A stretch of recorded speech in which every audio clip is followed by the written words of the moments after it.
سلام دوباره به همه همراهان کمر پر کانال یوتیوب رومکس تیوی.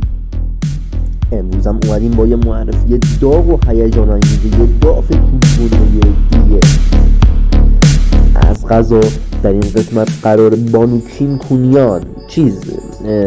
کیم کارداشیان رو برای شما معرفی کنیم و بدونید این همه کون و ممه از کجا آب میخوره. کیمبرلی کارداشیان، معروف به کیم کونگنده، متولد 21 اکتبر 1980 در لس آنجلس کالیفرنیا است. نقطه اوج هنری و موفقیت آمیزش بیرون اومدن فیلم سوپرش با دوست پسرش در سال 2007 بود.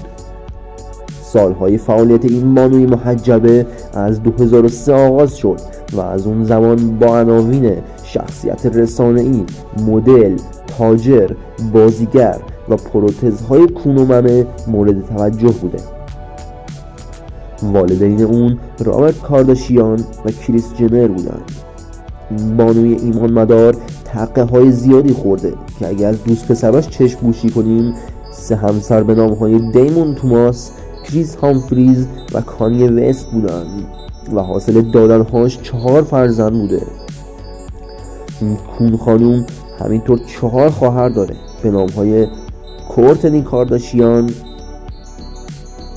کلوی کارداشیان، کایلی جنر و کندال جنر که همونطور از عکساشون میبینید اونام برای خودشون یه پا کسن. مجله تایم ایشون رو به پاس مناهای گنده در سال 2015 به عنوان یکی از 100 فرد تاثیرگذار جهان قرار داده. کیم خانوم بعد از پخش فیلم سوپرش از شرکت ویوید اینترتینمنت شکایت کرد، اما بعدا با دریافت 5 میلیون دلار اجازه داد فیلم کست دادنش همه جا پخش شد که البته تبلیغی برای برنامه تلویزیونیشون و مشهور شدنش بود.